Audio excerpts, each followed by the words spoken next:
네, 오늘 강의 주제 말씀을 드리면 바로 이 신임 국토부 장관이 작년 연말에 이제 내정이 됐습니다. 거기에 따라서 이제 주택 공급 계획을 발표를 했는데요. 이 공공에서 이제 민간으로 주택 공급을 활성화하겠다 이렇게 발표를 했습니다. 거기에 따라서 이제 투자자분들 정말 큰 수익 올릴 수 있는 이제 올해라고 보셔도 무방할 것 같은데요. 오늘 강의 바로 이제 투자 전략 어떻게 세워야 될지 바로 알아보도록 하겠고요. 거기에 맞춰서 지역까지 한 번에 알아보도록 하겠습니다.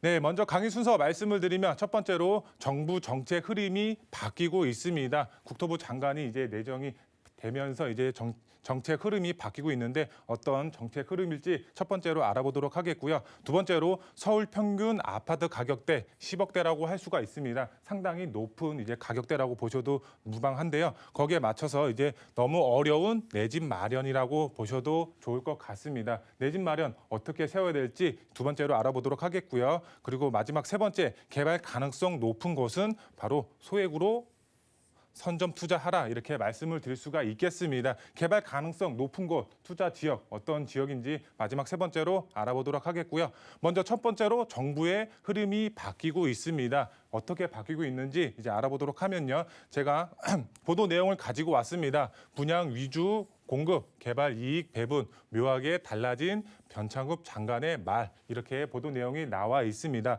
내용을 보시게 되면 변창흠 국토부 장관이 미묘하게 달라진 말이라고 나와 있는데요. 우선 공급 주체와 이제 개발 이익에 대한 부분이 달라졌습니다. 어떤 내용인지 보시면은 우선 지난해 23일 국토부 장관으로 내정이 되기 전에 한 말입니다. 인사청문회 때 이제 한 내용이 되겠는데요. 공공주도 정비 사업과 공공전세형 주택 공급을 차질 없이 추진하고 맞춤형 공공주택 공급 등 지원도 강화하겠다 이렇게 나와 있습니다. 내용을 종합해 보면 공공재개발을 통해서 서울 도심에 주택을 공급하겠다 이렇게 이제 종합해 볼 수가 있겠는데요.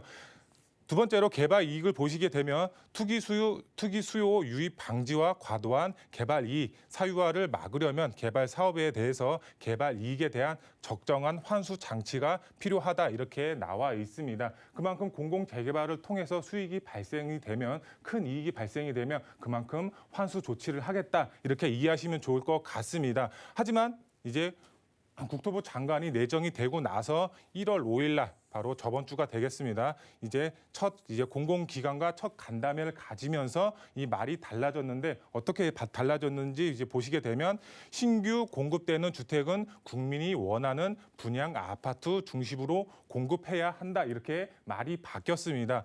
분양 아파트 중심으로 공급한다. 이 내용은 바로 민간 재개발을 활성화하면서 공급을 늘리겠다. 이렇게 이해하셔도 좋을 것 같은데요. 계속해서 보시게 되면 주택 공급 확대는 공공 역량만으로는 부족하다. 이렇게 나와 있습니다. 그렇기 때문에 민간 기관과 관계 기관 모든 역량을 결집시켜야 한다. 이렇게 나와 있습니다. 즉 내용을 종합해 보면 공공 재개발뿐만 아니라 민간 재개발을 두 개를 동시에 활성화하면서 서울 도심에 주택을 공급하겠다 이렇게 이해하시면 좋을 것 같습니다. 개발 이익도 보시게 되면 개발 이익은 사업자, 토지주, 지역 공동체, 세입자 등에게 사회적 합의를 통해서 적정하게 배분을 하겠다 이렇게 나와 있습니다. 옆에 오른쪽 부분과 상이한 내용이라고 보셔도 무방할 것 같습니다. 그만큼 이익이 발생하면 균등하게 배분을 통해서 투자 수익을 이제 주겠다 이렇게 이해하셔도 좋을 것 같습니다. 그만큼 이게 내용을 전체적으로 종합해 봤을 때 공공 재개발뿐만 아니라 민간 재개발을 통해서 서울 도심에 이제 공급 자체가 부족하기 때문에 공공 재개발, 민간 재개발로 주택을 공급하겠다 이렇게 이해하시면 좋을 것 같은데요. 종합해서 쫙 말씀을 드리면 이제 정비 사업이 활성화된다 이렇게 이해하시면 좋을 것 같습니다. 이 정비 사업을 보게 되시면은 정말 이제 대형 정비 사업이 있고 소형 정비 사업이 있습니다. 소형 정비 사업을 보게 되면은 소형 정비 사업은 이제 리모델링 사업이라든가 가로주택 정비 사업이 있습니다. 하지만 이 소형 정비 사업으로는 서울 도심에 이제 주택을 공급할 수가 없습니다. 왜? 그만큼 세대수 인원이 적기 때문에 빠르게 이제 주택을 공급할 수가 없습니다. 이제 노후된 주택을 새 건물로 이제 할 수는 있겠지만 공급 자체를 크게 늘릴 수는 없습니다. 그렇기 때문에 이제 대형 정비 사업, 이제 민간 재개발이나 아니면 재건축을 통해서 이제 공급을 늘릴 수가 있겠는데요. 그거에 맞춰서 이제 재건축의 경우는 이제 분양 시장에서 이제 부동산 시장에서 외면을 받고 있습니다. 왜 이런 현상이 일어날까요? 바로 규제 정책이 대부분 재건축에 쏠려 있기 때문에 지금 재건축으로는 이제 서울 도심의 공급 확대를 할 수가 없는 상황이라고 보셔도 무방할 것 같습니다. 거기에 맞춰서 그러면 재개발을 통해서 이제 주택 공급을 해야 되는데 바로 처음에 말씀드린 것처럼 공공 재개발을 통해서 주택을 공급할 계획을 가지고 있었습니다. 하지만 요번에 말이 바뀌었습니다. 바로 민간 재개발을 통해서 이제 주택을 공급할 계획을 가지고 있습니다. 그럼 투자자분들 어떻게 나서야 될까요? 바로 공공 재개발뿐만 아니라 민간 재개발 가능성이 높은 지역에 이제 예상 지역에 미리 선점 투자를 하시는 투자 전략을 세우셔야 됩니다. 그러면 그런 투자자분들의 경우 수익률 자체가 크게 올라갈 수가 있습니다. 그렇기 때문에 투자의 계획을 세우시는 분들의 경우 정말 개발 가능성이 높은 곳에 정말 투자를 하신다고 하시면 수익률 자체 크게 가져가실 수 있는 그런 투자자분들이 되실 수가 있겠습니다. 지금 정부 자체가 이제 공공 재개발뿐만 아니라 민간 재개발까지 이제 활성화할 것으로 기대가 되고 있기 때문에 정말 그런 지역의 개발 가능성 높은 곳에 투자의 방향을 세우시면 좋을 것 같고요.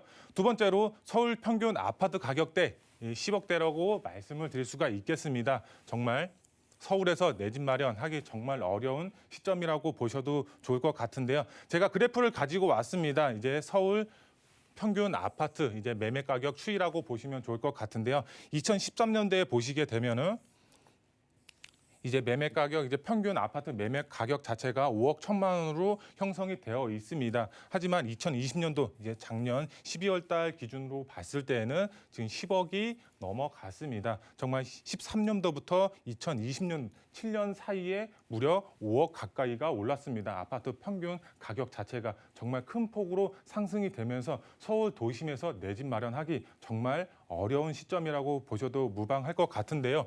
내용을 보시게 되면 서울 아파트 가격 10억대입니다. 정말 내 집 마련하기 어렵습니다. 그리고 서울 25개구 전 자치구가 투기 과열지구로 묶여 있습니다. 투기 과열지구로 묶여 있다는 말은 대출을 받아서 내 집 마련하기가 어려운 상황이라고 보시면 될 것 같은데요. 대출금 자체가 이제 서울에서 투기 과열지구 내에서 9억 미만일 때는 40%, LTV 40%가 형성이 되어 있습니다. 그리고 9억부터 15억 사이는 이제 20% 받을 수가 있겠고요. 그리고 15억까지는 대출을 받을 수가 없습니다. 15억 이상부터는 대출을 받을 수가 없는 상황입니다. 이 15억 자체가 지금 12억에서 13억으로 내린다는 말도 있습니다. 그만큼 정말 내려가게 되면은 대출을 받아서 내 집 마련하기 점점 더 어려운 상황으로 변한다고 보시면 좋을 것 같은데요.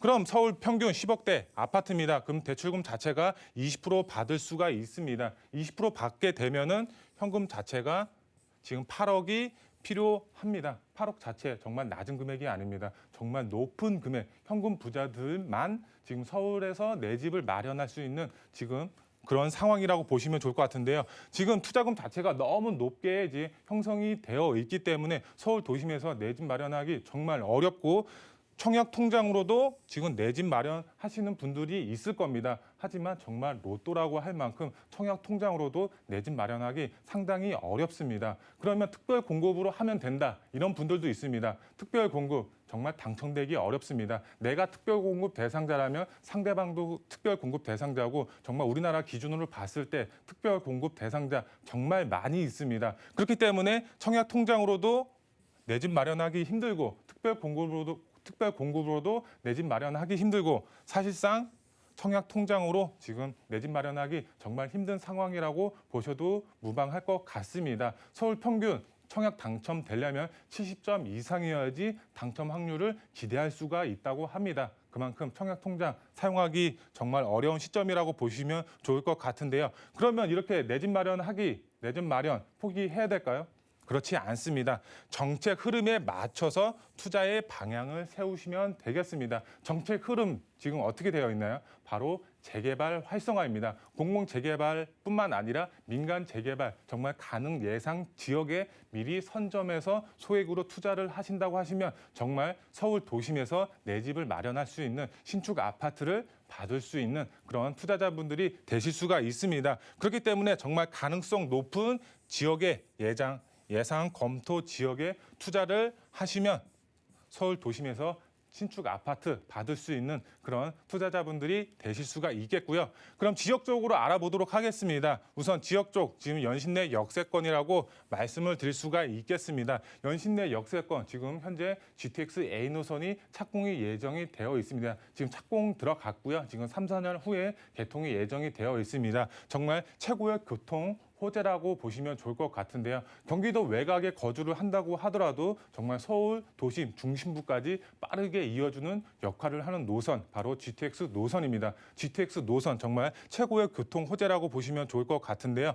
그 노선이 바로 연신내 역세권으로 들어옵니다. 3, 4년 후에 개통 예정이 되어 있기 때문에 연신내 역세권 투자 가치 상당히 높다고 말씀을 드릴 수가 있겠고요. 지도를 보시게 되면 연신내 역세권 주변으로 다양한 정비 사업이 활발하게 추진이 되고 있습니다. 하지만 정작 중요한 바로 연신내 역세권 주변에는 아파트가 단 한 채도 없습니다. 정말 노후 밀집 지역이라고 보시면 좋을 것 같은데요. 연신내 역세권 정말 노후 밀집 지역이기 때문에 개발 압력 상당히 높게 받고 있고요. 연신내 역세권 자체로는 고밀도 개발로 예정이 되어 있지만 주변으로는 정말 노후되어 있습니다. 개발을 할 수밖에 없고 개발을 해야 되는 지역이라고 보시면 좋을 것 같은데요. 일부 지역에서는 이제 민간 재개발, 역세권 재개발 사업을 진행하려고 지금 발빠르게 움직이고 있는 상황입니다. 그런 지역에 투자를 하신다고 하시면 서울 도심에 정말 지금 어려운 시점에 내 집을 마련할 수 있는 투자자분들이 되실 수가 있겠습니다. 다음 지역 바로 한강변 아파트라고 보시면 좋을 것 같은데요. 지금 지역 지도를 보시게 되면 한강변 아파트 25개구 자치구 이제 한강변 아파트를 제가 표시를 했습니다. 한강변에 있는 아파트 정말 최고가를 경신하고 있고 실거래가도 계속적으로 지금 상승이 되고 있습니다. 그만큼 한강변 아파트 우리나라 최고의 아파트라고 보시면 좋을 것 같은데요. 지금 보시게 되면 지금 용산 첼리투스 아파트 31억에 형성이 되어 있고요. 웨이스트립 지금 14억 25평 기준에 14억입니다. 그리고 흑석 아크로 리버하임 지금 24평 기준에 17억입니다. 그리고 트리마제 아파트 28평에 지금 20억에 형성이 되어 있고요. 아크로 리버파크 지금 24평에 24억입니다. 정말 아파트 가격 자체가 20억이 지금 다 넘어가고 있습니다. 이 아파트들 왜 이렇게 가격이 높을까요? 바로 한강변에 있기 때문에 이렇게 아파트 가격 자체가 높게 형성이 되어 있습니다. 거기에 유일하게 개발이 안 된 지역 바로 광진구 자양동이라고 할 수가 있겠습니다. 정말 미개발 지역이기 때문에 미래 가치 상당히 높다고 할 수가 있겠습니다. 지금 개발 호재까지 영향을 받을 수가 있기 때문에 정말 개발만 된다면 정말 한강 조망이 가능한 아파트까지 받을 수가 있는 미래 가치 상당히 높은 투자처라고 보시면 좋을 것 같은데요. 연신내 역세권 그리고 광진구 자양동 정말 투자 가치, 미래 가치 상당히 높은 지역이라고 보시면 좋을 것 같고요. 투자 포인트 세 가지로 말씀을 드릴 수가 있겠습니다. 첫 번째로 투자 첫 번째 고려 사항은 바로 입지라고 할 수가 있겠습니다. 입지가 좋은 곳에 투자를 하신다고 하시면 정말 배신하지 않습니다. 그만큼 입지가 좋은 곳에 투자를 하셔야 되겠는데요. 그 첫 번째 바로 GTX 노선이 들어가는 지역에 투자를 하는 것이 핵심 포인트가 되겠습니다. 정말 최고의 교통 호재이기 때문에 절대 배신하지 않는다. 이렇게 말씀을 드릴 수가 있겠고요. 그다음은 한강변입니다. 우리나라 최고가 아파트 대부분 한강변에서 나오고 있습니다. 그렇기 때문에 정말 미개발 지역에 투자를 하신다고 하시면 정말 최고의 입지 조건을 갖춘 지역에 투자를 하시는 거다. 이렇게 말씀을 드릴 수가 있겠고요. 두 번째로 21년도 정책의 흐름은 바로 주택 공급이 되겠습니다. 흐름 자체가 주택 공급에 맞춰져 있기 때문에 공공 재개발 지역이 됐든 민간 재개발 지역이 됐든 그런 지역에 정말 가능 지역의 예상 지역에 투자의 방향을 세우신다고 하시면 투자 리스크는 적고 정말 수익률은 극대화시킬 수 있는 투자자분들이 되실 수가 있겠습니다. 마지막 세 번째, 소액으로 신축 아파트 받을 수 있습니다. 정말 서울 도심에 내 집 마련하는 신축 아파트 받을 수가 없습니다. 정말 현실적으로 불가능하지만 이렇게 재개발 예정지에 소액으로 접근하신다고 하시면 정말 개발에 따른 신축 아파트 서울 도심에서 얻을 수 있는 투자자분들이 되실 수가 있겠습니다.